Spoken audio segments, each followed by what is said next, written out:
ছিলাম, কিছু জায়গা ছিল হয়তো ভালো করতে পারলে ড্র করতে পারতাম। আপনার কাছে এক্স্যাক্টলি মানে আমাদের দিক থেকে নেগেটিভ দিক থেকে মানে আপনি বলতে পারেন যে হচ্ছে টার্নিং পয়েন্ট যেখানে হেরে গেছি মনে হয়, কারণ ম্যাচটা থার্ড টেবিল ভালোই ছিল। কি মনে হয় কোন জায়গাটা আমরা পিছিয়ে গেলাম?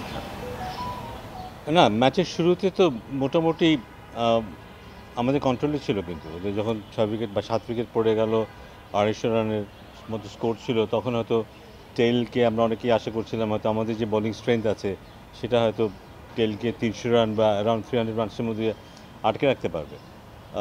আনফর্চুনেটলি পেস বলাররা যথেষ্ট ভালো বল করলো, সেই সময় স্পিনারদের যে রোল প্লেটা আশা করেছিলাম সেই সময় পুরনো বলে সেটা সেভাবে পায়নি। স্পিনাররা সেইভাবে প্রথম ইনিংসে চাপটা দিতে পারেনি, যে কারণে বিপক্ষ দলের ক্রেডিট ডেফিনেটলি আছে, তারা ওখান থেকে এত বড় পার্টনারশিপ করেছে। বাট আমার মনে আমাদের সুযোগ ছিল ওদের প্রথম ইনিংসটাকে আরও ছোট করে রাখার, তাতে যেটা হতো যে আমাদের জন্য খেলাটা সহজ থাকতো, টার্গেটগুলি সহজ থাকতো। শেষে এসে আমাদের যে এত বড় একটা টার্গেট চেস করতে হচ্ছিল, কারণ ফোর্থ ইনিংসে 300 350 ইজ এ গুড টার্গেট, তো সেটা করতে হতো না আমাদেরকে, এবং ওয়েস্ট ইন্ডিজও তুলনামূলক আরও অনেক চাপে থাকতো। স্যার সেকেন্ড ইনিংসে আপনার আছে কিনা, যদিও আপনি ওখানে ম্যানেজমেন্টের পার্ট না, তারপরেও দলের চেঞ্জ দরকার আছে কিনা, যেখানে হয়তো ওপেনিং এবং স্পিনও আপনি যেটা বলেন পেসটা ভালো করছিল, স্পিনও কমানোর দরকার আছে কিনা, আপনার কাছে কী মনে হয় আছে কিনা সেখানে উইকেট চিন্তা করে? না, উইকেট ডেফিনেটলি উইকেটটা পেস বলাররা কিন্তু সাহায্য পেয়েছে, মোটামুটি লম্বা সময় সাহায্য পেয়েছে। দ্বিতীয় ইনিংসে আমরা দেখেছি উইকেটে অফ দ্য উইকেট বল সিম করছে। সেই সেই ইয়েতে ব্যাটিং করাটা যে খুব সহজ ছিল তা নয়, কিন্তু আমার মনে হয় যে আমাদের টপ অর্ডার ব্যাটিং যেভাবে ফেল করছে ওখানে, আমি জানি না এখন যারা আছে সেখানে রিপ্লেস করার মতো তারা কী অবস্থায় আছে, সেই চ্যালেঞ্জটা নিতে পারবে কি না ম্যানেজমেন্ট দল পরিবর্তনের ক্ষেত্রে। But at the same time একটা টেস্ট ম্যাচ খেলানোর পরেই দল পরিবর্তন আনাটাও খুব খুব সুখকর না কিন্তু। সো আমরা এমন একটা জায়গায় আছি, মনে হতে পারে যে চেঞ্জটা বোধহয় করা খুব দরকার। কারো কারো ট্র্যাক রেকর্ড যদি আমরা দেখি, বেশ অনেকগুলো ইনিংসেই তারা কিন্তু ফেল করেছে, সেই দিক থেকে বিবেচনা করলে এরকম মনে আসতেই পারে। বাট পাশাপাশি এটা মনে হতে পারে যে নতুন যাকে দেব সেই যে ভালো করবে তার কি গ্যারান্টি আছে, সে তো খেলছে না, কয়েকদিন ধরেই খেলছে না, অনেক ম্যাচই খেলছে না। তো সেক্ষেত্রে আবার পুরনো জনের কাছে যায় কি না, এই একটা ডিলেমা থাকবে টিম সিলেকশনের ক্ষেত্রে। মানে ডিপেন্ড করবে যে ম্যানেজমেন্ট যারা আছে ওখানে তারা কীভাবে দেখে, তারা বেস্ট অপশনটা কাকে মনে করে সেই উপরে তারা ডিপেন্ড করবে। বাট বাইরে থেকে আমরা ডেফিনেটলি ভাবতে পারবো যে এটা হলে ভালো হতো বা ওটা হলে ভালো হতো। আমাদের টপ অর্ডার ব্যাটারদের পিচ মুভমেন্ট কিংবা ইন বিটুইন থাকে, বল ছাড়বো না, ডিফেন্স করবো না, ড্রাইভ করবো, এই বিষয়গুলোতে হেজিটেট থাকে। আমরা মনে যখন আমরা ঘরের মাঠে খেলি তখন সেই প্রতিদ্বন্দ্বিতার ব্যাপারটা আমাদের মাথায় থাকে না, মানে খুব খেলাটাকে আমরা খুব ডিফিকাল্টভাবে নেই না, খেলাটাকে সহজভাবে নেই বলে হয়তো খেলাটা একটু সহজ থাকে। যখনই আন্তর্জাতিক ম্যাচ খেলি আমরা, সেটা যে কোনো দলের বিরুদ্ধে হোক না কেন, সেখানে আমরা দেখি আমাদের বিশেষ করে টপ অর্ডারে যথেষ্ট টেন্স থাকতে দেখি আমাদের ব্যাটারদের, সেখানে সিদ্ধান্তহীনতায় তারা ভোগে, কিভাবে তারা অ্যাপ্রোচ করবে একটা পার্টিকুলার অ্যাটাককে সেই ব্যাপারে তাদের দ্বিধায় ভোগে। সো আমার মনে হয় এত কনফিউজ থেকে খেলাটা খুব ডিফিকাল্ট। সো একটা প্যাটার্ন ডেভেলপ করা খুব দরকার ঘরোয়া ক্রিকেটে, সেটা যেমন মানেরই হোক না কেন, সেখানে আরও বেশি প্যাশন, আরও বেশি কমিটমেন্ট নিয়ে খেলা দরকার, একটা প্যাটার্ন তৈরি করা দরকার যে হ্যাঁ আমি এভাবেই খেলি, আমি ঘরে হোক বাইরে হোক আমি এতটুকু সিরিয়াস থাকবো বা এতটুকু সিরিয়াস থাকবো না, এইভাবেই আমি খেলবো যে কোনো প্রতিপক্ষের বিরুদ্ধে। সো এই সিরিয়াসনেসটুকু খুব জরুরি, যেটা হয়তো ঘরেতে আমরা ততটা করি না যত বাইরে ম্যাচ খেলার সময় করি। শান্ত বোধহয় তুলনামূলকভাবে আরও আত্মবিশ্বাসী একজন ব্যাটসম্যান। ও হয়তো অনেক সময় রান করেনি, ফেল করেছে, কিন্তু ও যতক্ষণ মাঠে থেকেছে ওর ব্যবহারের যদি দেখি, ওর ব্যাটিং করা যদি দেখি, ব্যাট বল করা যদি দেখি, ওখানে একটা আত্মবিশ্বাসের ব্যাপার আছে। তারপর হয়তো আউট হয়ে গেছে, বাট ওই জিনিসটা খুব জরুরি। কিন্তু যদি বিপক্ষ দলকে দেখি আমি বেশি সমীহ করি বা একটু টেন্সড হয়ে যাই, সেটা আমার ব্যাটিংকে যথেষ্ট ডিস্টার্ব করতে পারে।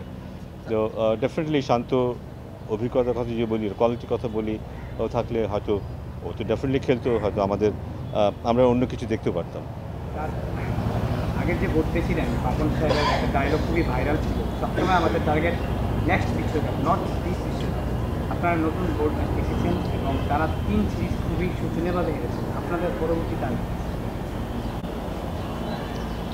very strange kind of question. Specific কোয়েশ্চেনটা কি?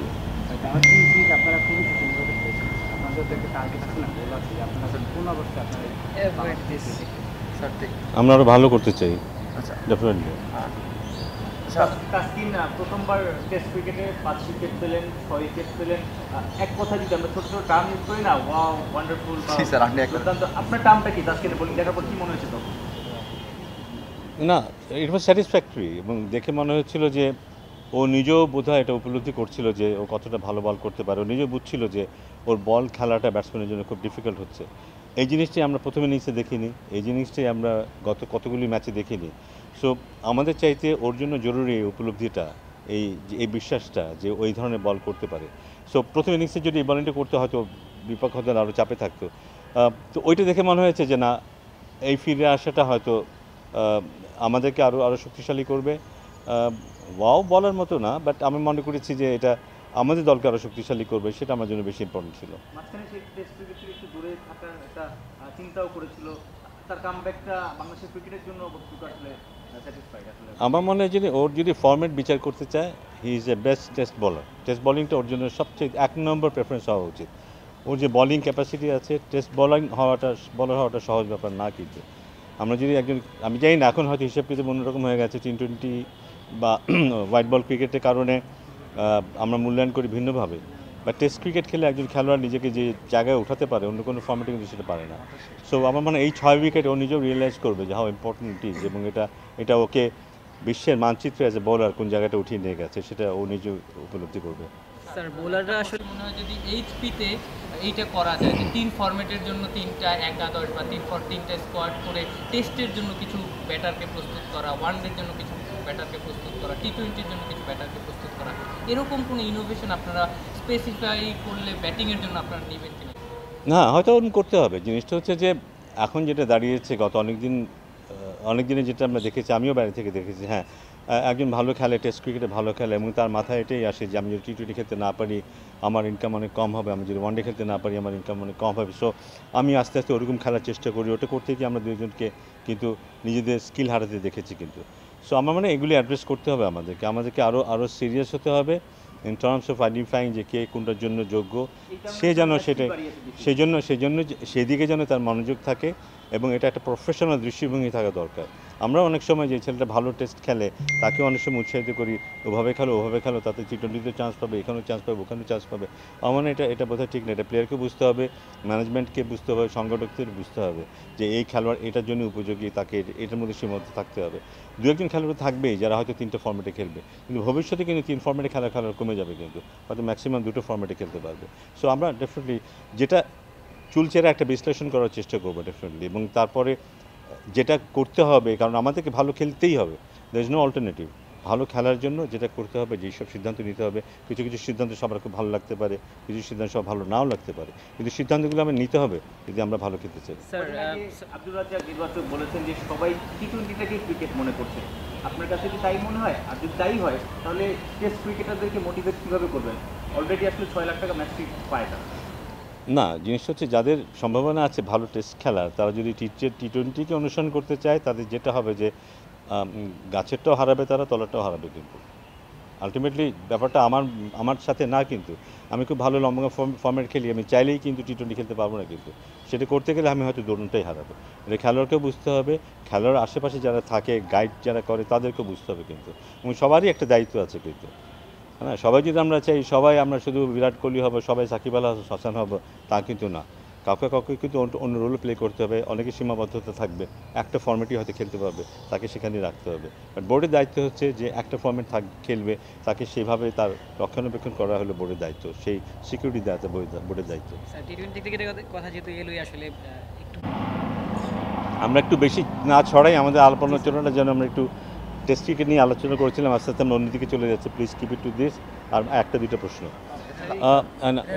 এটা আমি একটু বলি যে আমি ব্যক্তিগতভাবে আমার দুঃখ হয় যে আমি কিন্তু সোজাসুজি এভাবেই আমাদের মানটাকে বিচার করি। পৃথিবীর মঞ্চে আমি যদি জায়গা পাই তার মানে আমার অবস্থাটা ভালো, পৃথিবীর মঞ্চে আমরা যদি জায়গা না পাই তার মানে হচ্ছে যে আমাদের অবস্থাটা ভালো না। সো এটা জোর করে কিন্তু আমি এই দেশে বলি, ওই দেশে বলি, এই ফ্র্যাঞ্চাইজি বলি, ওই ফ্র্যাঞ্চাইজি লিগে ঢুকাতে পারবো না, কিন্তু যোগ্যতা থাকলে ঢুকতে পারবে। আমাদেরও সুযোগ ছিল, কেউ কেউ কিন্তু গত বছর বা তার আগের বছর কিন্তু কয়েকজন পেস বলারের জায়গা হচ্ছিল বা হওয়ার সুযোগ তৈরি হয়েছিল, কিন্তু সেটাকে আমরা কাজে লাগাতে পারিনি। সো অনেকগুলো ব্যাপার আছে, বাট আমার মনে হয় আমাদের চেষ্টা থাকা উচিত ইন্টারন্যাশনাল এই সুযোগগুলোকে কাজে লাগানো। আমাদের জন্য খুব ভালো এক্সাম্পল হচ্ছে আফগানিস্তান শুধু এই করেই কিন্তু ওদের প্লেয়ারদেরকে গ্র্যাজুয়ালি এই জায়গাটা নিয়ে এসছে, এবং আস্তে আস্তে ওদের কিন্তু খেলোয়াড়ের সংখ্যা বাড়ছে কিন্তু ওই জায়গাটায়, এবং আমরা কিন্তু পিছিয়ে পড়ছি। সো আমাদেরকে ওই অ্যাভিনিউগুলোকে কাজে লাগানোর চেষ্টা করতে হবে, এবং অদূর ভবিষ্যতে আমরা সেই চেষ্টা ডেফিনেটলি করবো। স্যার সেকেন্ড টেস্ট নিয়ে যদি বলেন যে ওয়েস্ট ইন্ডিজের ব্যাটিং লাইন আপটা তেমন স্ট্রং না, আমাদের কি ভালো সুযোগ রয়েছে যেহেতু আমাদের বোলিং লাইন বোলাররা বেশ ভালো করছে? লাস্ট কোয়েশ্চেনটা, সুযোগটা তুলনামূলকভাবে একটু কমে গেল, কারণ প্রথম টেস্টে ওদের ব্যাটিংয়ের প্রতি যদি আমরা দেখি, ওরা এতটা সাবধানে ব্যাটিং করেছিল প্রথম টেস্টে, ওরা আমাদেরকে অনেক রেসপেক্ট দিচ্ছিল, কিন্তু ওরা এখন বুঝেছে যে ওরা যদি মোটামুটি টিকে যেতে পারে প্রথম দিকে, তারপরে হয়তো আস্তে আস্তে আমরা কিছুটা হাল ছেড়ে দিই। সো আপার হ্যান্ড ওদের থাকবে, আমাদেরকে অনেক কষ্ট করে ফিরে আসতে হবে। বাট ভালো কথা হচ্ছে যে আমাদের পেস বলাররা ভালো বল করে বা ভালো করে, নতুন বলারতে খুবই ভালো বল করে, উইকেটের সাহায্য থাকলে খুব ভালো বল করে, সেইটাই আমাদের ভরসার জায়গা।